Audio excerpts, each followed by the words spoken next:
دوستو، عراق کے Rashtrapati Saddam Hussein شاید کبھی بھی امریکہ کی پکڑ میں نہیں آتے اگر انہیں یہ چھوٹی سی مچھلی وہاں تک نہیں پہنچاتی۔ 32 ہفتوں تک امریکہ نے اپنی ایڑی چوٹی کا زور لگا کر دیکھ لیے، لیکن عراق کے فارمر پریزیڈنٹ صدام حسین کا کوئی خبر نہیں تھی۔ ہزاروں کی تعداد میں FBI اور خفیہ ایجنسی صرف ایک ہی انسان کو ڈھونڈ رہے تھے، جس کو ڈھونڈنے کے لیے پانی کی طرح پیسہ بہایا گیا، لیکن ساری کوشش کرنے کے باوجود صدام حسین کو نہیں ڈھونڈ پا رہے تھے۔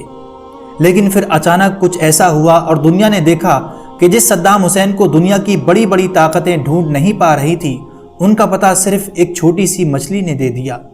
ایک مچھلی کے ذریعے امریکہ نے صدام حسین کو زمین سے 6 فٹ نیچے ایک قبر سے کیسے ڈھونڈ نکالا، آج کی اس ویڈیو میں جانیں گے۔ یہ ویڈیو آپ کے لیے بہت خاص ہے، اس کو اینڈ تک ضرور دیکھیے گا۔ دوستو، امریکہ اور اس کے ساتھیوں نے مل کر عراق پر حملہ تو کر دیا، لیکن جس دعوے کے تحت امریکہ نے پوری دنیا میں یہ ماحول بنا لیا تھا کہ صدام حسین بہت خطرناک انسان ہے اور اس کے پاس نیوکلیئر ویپن ہے، لیکن اب وہ سب ظاہر ہو چکا ہے کہ وہ ایک جھوٹ تھا۔ اسی دعوے کو بنیاد بناتے ہوئے مارچ سن 2003 میں امریکہ اور اس کے ساتھی UK، آسٹریلیا اور پولینڈ نے مل کر عراق پر حملہ کر دیا، جو لڑتے لڑتے صرف 3 ہفتوں میں ہی عراق کی کیپٹل بغداد تک پہنچ گئے۔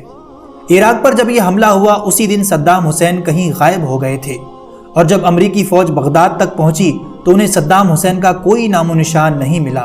بغداد پر قبضہ کرنے کے بعد صدام حسین سے جڑی جو بھی چیزیں تھیں ان سب کو تباہ کر دیا گیا، لیکن جس مقصد کے لیے امریکہ یہاں آیا تھا وہ اپنے آپ کو اس سے کوسوں دور پا رہے تھے۔ جس صدام حسین کو ختم کرنا ان کا سب سے بڑا مقصد تھا، وہ صدام حسین تو انہیں پورے بغداد بلکہ پورے عراق میں دور دور تک نظر نہیں آ رہا تھا۔ اب امریکی فوج کو پوری چھوٹ دی گئی کہ صدام حسین اور ان کے 51 ساتھی کہیں بھی نظر آئیں، ان کو پکڑ لیا جائے، زندہ یا پھر مردہ۔ صدام حسین کے ان وفادار ساتھیوں کو پکڑنے کے لیے امریکہ نے ایڑی چوٹی کا زور لگا دیا تھا، لیکن یہاں امریکہ نے ایک بڑا پیترا اپنایا۔ ان 52 لوگوں کے چہرے تاش کے پتوں پر پرنٹ کروا دیے تاکہ ان کے چہرے سب کو یاد ہو جائیں، اور ہوا بھی کچھ ایسا ہی۔ بار بار کھیلنے کی وجہ سے ان تمام کی تصویریں امریکی فوجیوں کے دماغ میں فٹ ہو چکی تھیں۔ پھر اگلے کچھ مہینوں تک US ملٹری نے پورے عراق میں ایک آپریشن چلایا، چپا چپا چھان مارا۔ اس پورے آپریشن میں صدام حسین سے جڑے جو بھی ساتھی تھے یا تو وہ پکڑے گئے یا پھر مار دیے گئے، لیکن خود صدام حسین اور ان کے جو 2 بیٹے تھے ان کا کوئی اتا پتہ نہیں تھا۔ ان کے رشتہ دار، ہاسپٹل، مسجد، ہر جگہ چھاپا مارا گیا، لیکن صدام حسین کا کوئی سراغ نہیں ملا۔ یہاں پر امریکہ نے ایک اور پیترا اپنایا اور اس نے عراقی لوگوں کو پیسے کا لالچ دیا اور صدام حسین اور ان کے 2 بیٹوں پر $55 ملین کا انعام رکھ دیا۔ $15 ملین ان کے بیٹوں پر اور $25 ملین کا انعام صدام حسین پر رکھا گیا۔ عراق میں کئی لوگ خود صدام حسین کے خلاف تھے، اور اسی وجہ سے امریکہ کو یقین تھا کہ پیسوں کے لالچ میں ہی صحیح، لیکن کوئی نہ کوئی سراغ تو ضرور ملے گا۔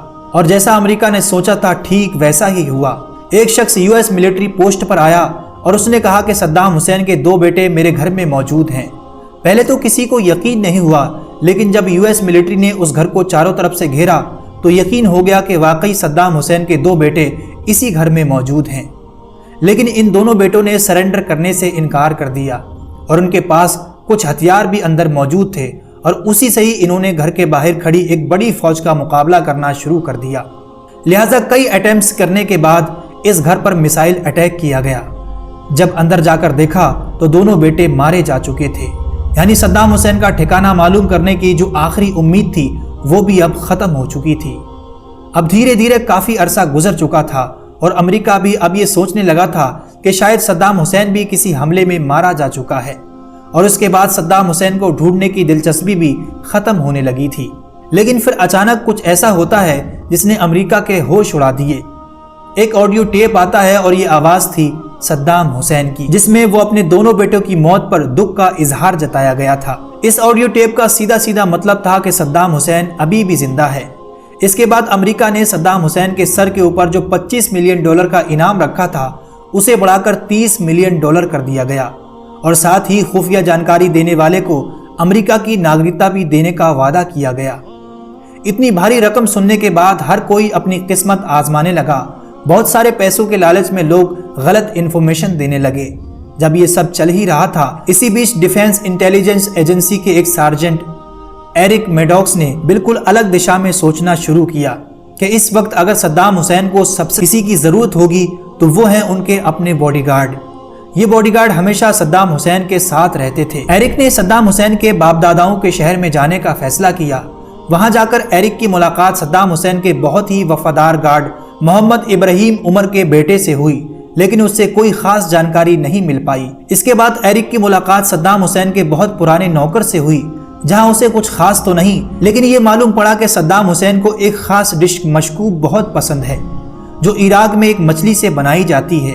یہاں محمد عمر کے بیٹے نے بتایا تھا کہ اس کے باپ کو فشنگ کا بہت شوق ہے اور وہ ایک تالاب کا مالک بھی ہے جو سمیرا نامی ایک شہر میں موجود ہے۔ ایرک جب وہاں پہنچا تو وہاں اسے محمد عمر تو نہیں، لیکن وہاں 2 مچھوارے ضرور ملے۔ ان میں سے ایک شخص عراقی گوریلا فائٹر کا کزن ملا۔ آپ کو یہاں بتا دیں کہ جب صدام حسین کا تخت الٹا گیا تھا تو صدام حسین کے قریبی ساتھیوں نے امریکی فوج کے خلاف گوریلا فائٹ شروع کر دی تھی، اور ایسا مانا جاتا ہے کہ یہ تمام فائٹرز صدام حسین کے ایک وفادار گارڈ محمد ابراہیم کے اشاروں پر چلتے ہیں۔ مچھیرے نے بتایا کہ اس کے ایک انکل بغداد میں رہتے ہیں۔ ایرک نے فوراً بغداد جا کر اس گھر کو گھیرا، اس امید میں کہ شاید یہاں سے بھی کوئی انفارمیشن مل جائے، اور حیرت انگیز طور پر ابراہیم عمر اسی گھر میں چھپا ہوا تھا، اور صدام حسین کی جو اصل لوکیشن تھی وہ صرف اسی کو ہی معلوم تھی، اور یہی محمد عمر اپنے فش فارم سے صدام حسین کے لیے ان کی جو فیوریٹ ڈش تھی مشکوک، وہ بھی بنوا کر بھجوایا کرتا تھا۔ اریسٹ ہونے کے بعد صدام حسین کا یہ گارڈ کچھ بھی بتانے کے لیے راضی نہیں تھا۔ بہت کوشش کرنے کے بعد اسے یہ بھروسہ دلایا گیا کہ اسے اور اس کے پورے پریوار کو US سٹیزن شپ دے کر امریکہ میں شفٹ کر دیا جائے گا، تو اس نے بولنا شروع کیا۔ ابراہیم نے بتایا کہ صدام حسین الدور نامی ٹاؤن میں چھپا ہوا ہے۔ یہ سنتے ہی پوری فوج نے اس جگہ پر دھاوا بول دیا۔ وہاں ندی کے کنارے 2 فارم ہاؤس تھے، لیکن دونوں میں ہی کچھ نہیں ملا۔ لیکن محمد عمر جو اس وقت امریکی فوج کے ساتھ تھا، اس نے زمین کی طرف اشارہ کیا جہاں ایک رسی پڑی ہوئی تھی۔ وہ رسی بہت لمبی تھی اور دور ایک اسپائڈر ہول کے اندر جا رہی تھی، اور اسی سرنگ کے اندر تھا امریکہ کا سب سے بڑا ٹارگیٹ صدام حسین۔ اس کے بعد کی کہانی اکثر لوگ جانتے ہی ہیں کہ کیسے صدام حسین کے اوپر کیس چلا کر انہیں پھانسی کے پھندے پر لٹکایا گیا تھا، لیکن جس ہتھیار کا بہانہ بنا کر عراق پر حملہ کیا گیا تھا، ویپن آف میس ڈسٹرکشن، وہ کبھی وہاں پر ملے ہی نہیں۔